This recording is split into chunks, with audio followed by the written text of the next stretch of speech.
welcome to Length on the World. I'm your host, Xinyu Zhang. I'm so happy today we have Senator Saslaw with me.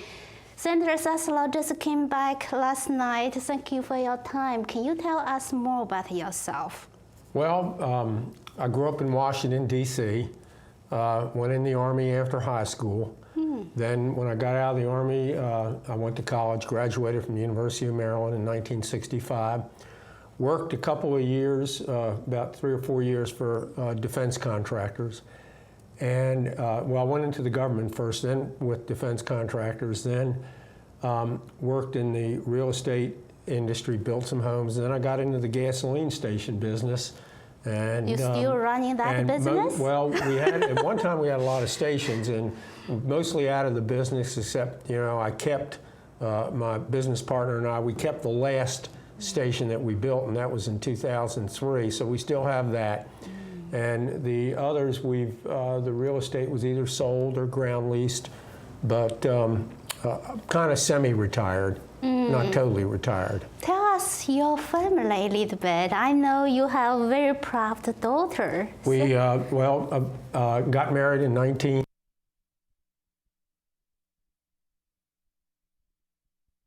got elected to the House of Delegates in November of '75. Our daughter was born in September of '76, and then I got elected to the Senate in 1979, and I've been in the Senate ever since. Our daughter went to the Science High School here in Fairfax, Thomas Jefferson, and then she went to the University of Virginia. Then she went in the Peace Corps for 2 years, and then Stanford Law School. And she has a law practice in California. She and another woman have their own law firm. They're doing very well. She's married to a very successful young man, and we have one grandchild that's 16 months old. Wow, you have a very sweet daughter. Why did you decide to run? It's back to the 1976, 76. Well, I thought this was I'd run for Congress the year before and didn't get through the primary. I got beat. And everybody said, why don't you run for the House of Delegates? Yeah. And, you know, I thought to myself, well, this is something that I can do. Yeah. And I thought I would be good at it. And I ran, the first time I ran for it was '75, and I won. We had at-large seats then. There were 5 people. There were 10 people running for 5 seats in the southern part of Fairfax County, and 10 people running for 5 seats in the northern part. And the county was evenly split. We had 5 Democratic delegates and 5 Republican delegates. I just wondered, what's the difference, like, experience about like you running Congress and running delegate or senator? What's the different experience? Well, you operate under a different set of ground rules, for one, with respect to campaign contributions, things like that. You file with the Federal Elections Commission. If you run for the state, you file with the State Electoral Board. You have a strict set of laws with respect to campaign contributions at the federal level that you don't have at the state level. We don't have any limitations, but you have to report everything that you receive, and you should. Oh, so when was you elected as senator? 1979, November of '79. I spent the whole year knocking on doors, and it turned out it worked. You know, I got outspent in the general election by about 4 to 1, but I spent 7 months without missing a day knocking on doors. Yeah, for many, many years, the public service. I'm almost finishing 40 years in the Senate. Yeah, tell me, what have you achieved?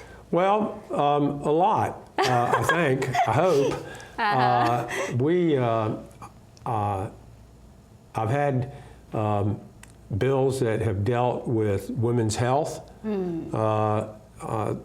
Many years ago, back in the early '80s, we had a situation where a woman went in for an examination with the possibility of breast cancer, they didn't wake the woman up. They found the cancer, and they did a double mastectomy on her without her consent or anything. Her husband consented. We changed that law. You can't do that anymore. Transportation, I've been involved in that. When Fairfax County first decided to build the Fairfax County Parkway, which runs from one side of the county to the other, it was my bill that allowed them to sell the bonds to build the parkway, and they were limited at the time on how much they could sell. And then the next bill I put in lifted the cap on that.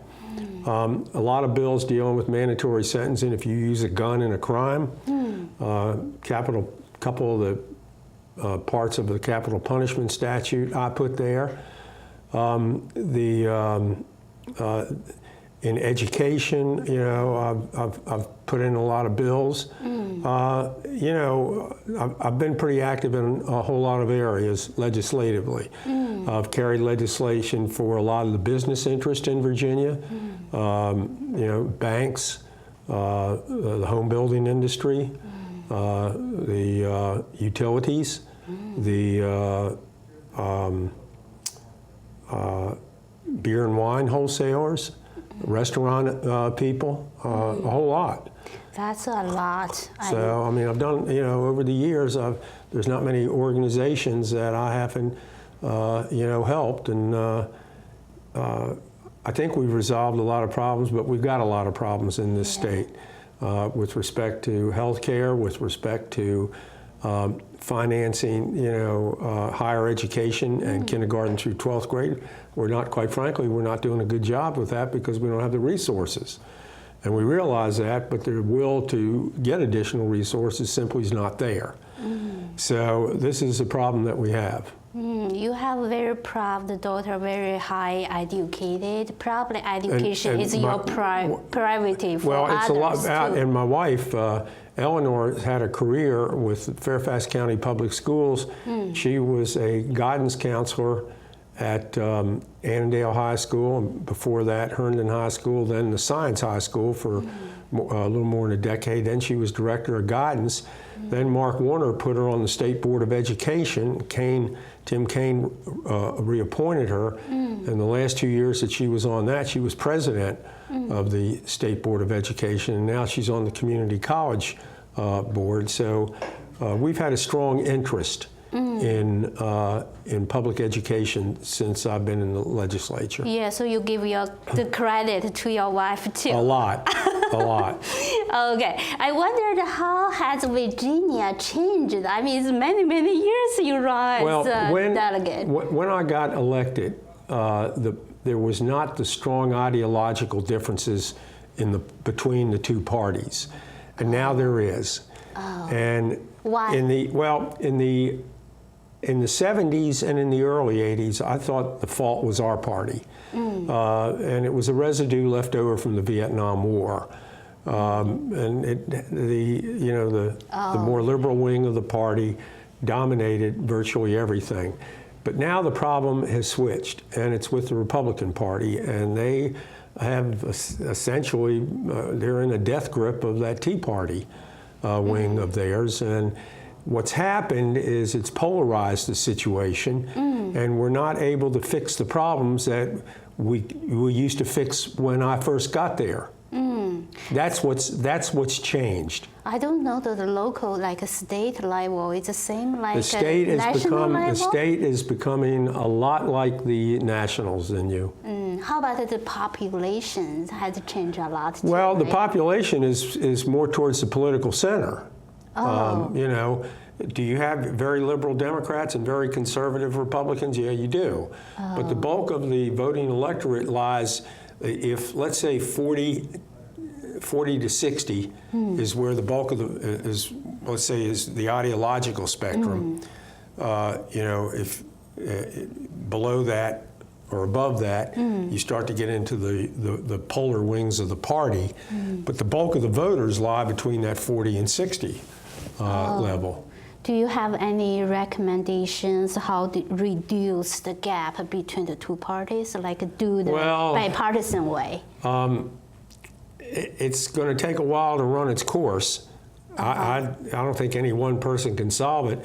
there's an interesting experiment going on in the state of Washington and in California where if what they're doing is everybody who wants to run for a particular office, let's say you got 2 or 3 Democrats running to get the Democratic nomination, 2 or 3 Republicans running to get the Republican nomination. In those 2 states, you go into the same primary. So you got everybody in there, and the top 2 finishers, doesn't matter whether it's 2 Democrats or 2 Republicans or 1 of each, the top 2 that finish go to November. And the purpose of doing that is to try to get people to campaign towards the middle. Yeah, I heard about it this year, 2015, the senator race is very close too, right? Well, in Virginia it is, yes. It's 21, we're down, it's 21 Republicans, 19 Democrats, and we're trying to, and we think we got a good shot at picking up a minimum of 1 seat, possibly 2. And if we do that, we're back in the majority.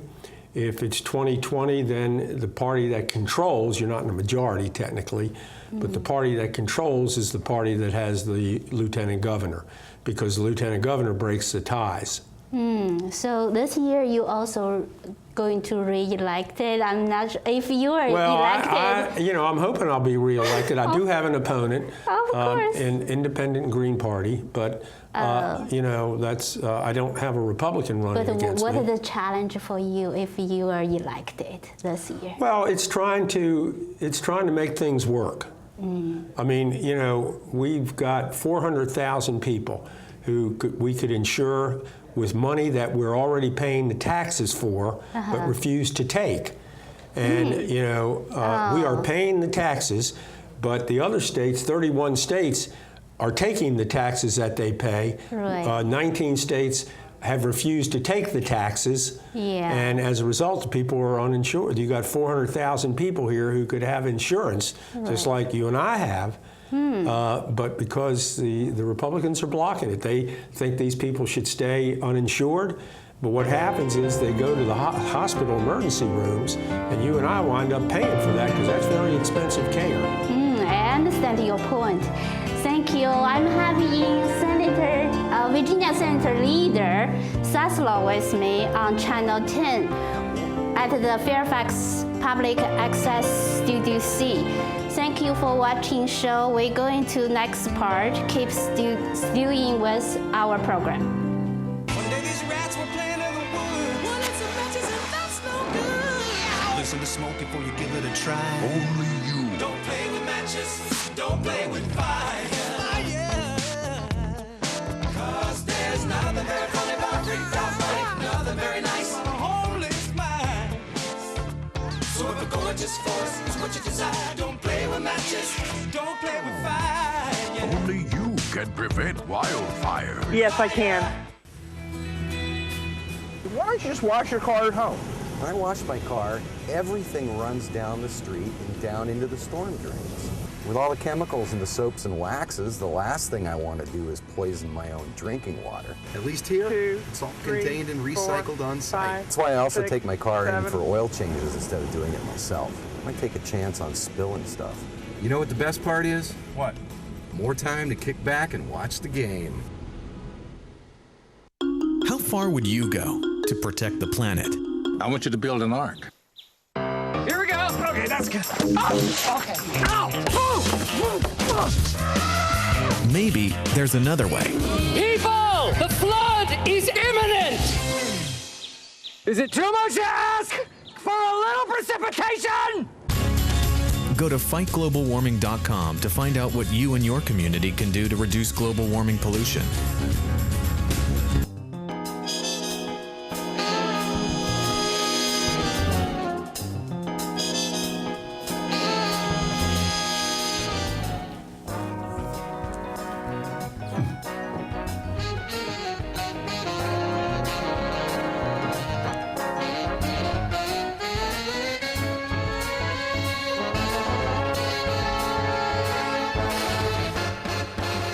Welcome back, Lens on the World. I'm your host, Xinyu Zhang. I'm having Virginia Senator leader Saslaw with me on Channel 10.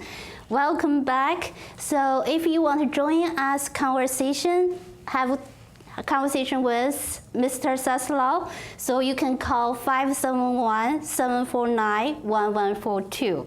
Oh, we have a caller. What's your name? Rachel Rifkind. Hello? Hello? Hello, this is Rachel Can you hear Rifkind. me? I can hear you. Yeah, what's the question? I'd like to ask the senator about redistricting and the court-ordered redistricting that is currently going on in the General Assembly and what the status is of that. As you know, there are two lawsuits, one dealing with the congressional redistricting, and let me deal with that first. The other deals with the Virginia House of Delegates. The suit that at the congressional level, what has come about as a result of what's known as packing, where they've put an enormous amount of minorities into one particular district, and it involves the 3rd Congressional District. So it's gone up the chain. The Supreme Court had a 3-judge panel look at. They ordered us to redistrict by August 31st, which we didn't do. So the 3-judge panel, Rachel, they're drawing up the district. What they've done is they've appointed a master who they may draw it themselves. They may ask for input from the political parties, but by and large, they're going to draw up the map, which to some degree will unpack that district.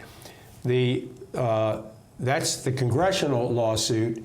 They will, by the middle of November, they will report back to the 3-judge panel on the district that they have, and then whether it gets changed or altered. At that point in time, I would imagine that whatever party doesn't agree with that is probably then going to appeal it up to the U.S. Supreme Court. There's all kinds of theories on what they may or may not do. One is they may abide by the intent of the General Assembly. The other, given the discriminatory aspects that probably generated this, they probably are not much interested in what we intended, because they know what we intended, and that was clearly to diminish the influence of the African American vote outside of the 3rd Congressional District. There's a lawsuit that's kind of similar to that was filed by the Virginia on behalf of the Democrats in the Virginia House of Delegates, and that was heard by a 3-judge panel in July. They should be issuing a decision on that probably within a week or so. What you've got there is where they've taken the many majority-minority districts and they've concentrated everybody in there. Well, by doing that, they've diminished the influence of the minority community outside of those districts totally. So, and the U.S. Supreme Court in the past has more or less held this up as political, constitutionally permissible political gerrymandering. What they're looking at now is that still constitutionally permissible, when in fact it is diminishing the influence of a particular community within your state. And that's the question that ultimately will wind up. I think all these lawsuits, including the one from Alabama, which involves the Alabama House of Representatives, the state house, all that will wind up back before the U.S. Supreme Court, and it's probably going to be a 5-4 decision, and my guess would be it's probably going to hinge on Justice Kennedy as to which way they go. If they rule that that what is going on with the majority-minority districts is in fact unconstitutional because of the discriminatory nature of what happens as a result of that, you're going to see quite a political change in this country. And it would probably require the Virginia House of Delegates to run again next year. Okay. Would that have any effect in Northern Virginia? I mean, could it trickle down? Rachel, I don't know if it will trickle down, to use that expression. I don't know if it'll get as far as here. It deals, as you know, with Congressman Scott's district. and how far you can get from that and have an effect. I would think that the majority of that effect, and I could be wrong, would run from the Virginia Beach, Portsmouth, Norfolk area up that 64 corridor to Richmond. I don't see it going much farther north than that, but I could be wrong. But I don't think so. That's a big enough jurisdiction anyway. That's a very good question. Thank you so much, Rachel, for your calling. Bye-bye. See you next time. So yeah, talk about you many years service, public service. Probably a lot of bills have passed, but some bills probably failed. So which bill do you think should pass, but it still didn't? Well, there's a lot. I mean, Medicaid expansion, which would insure 400,000 people. Yeah. And keep in mind, the government picks up 100% of this until 2017. Then they pick up 98%, and every year they drop till they get down to 90%. And we could figure out a way to finance that additional state's 10% without really breaking a sweat. So what's happened is that you have these people who are uninsured walking into the emergency room over here at Fairfax Hospital, running up a very expensive care system, which you and I are paying for. Plus, they tend to go there when the cost of getting them better, they've waited so long, the cost of getting them better has increased exponentially. That's one bill. Just another bill that hasn't passed is universal background checks on people purchasing a gun. So I would like to see those two bills pass. There are a lot of others, we need to deal with in financing government. We're not doing a good job of financing social services. Until last year, we had sheriff's deputies who were on food stamps. I mean, if these people are going out in the field of public safety and putting their lives on the line, the least we can do is pay them. You have done a lot of bills. And then now we have a caller. Who is the caller? Can you hear me? Hello? Yes, this is Rose from Falls Church. Hi. From Falls Church. Hi, Rose. Hello. Senator, how can we make college costs more affordable in this state? Well, it's hard, Rose, it's going to be hard to do that unless we come to grips with the reality that our financial structure is not working. And I don't see that facing that reality anytime soon. UVA is dealing with it in a fairly creative manner, but UVA has the resources to do this. What they've done is they've raised the tuition this year, and still, even for in-state at $13,000, $14,000 a year, it's still a good buy. It's still one of the best educational buys in the country. But it is high for tuition. It's probably the highest in the state. But for the incoming freshmen, people that started this August, no one will graduate with more than $10,000 in debt. They will adjust the tuition on your ability to pay, and you won't graduate with more than $10,000 in debt.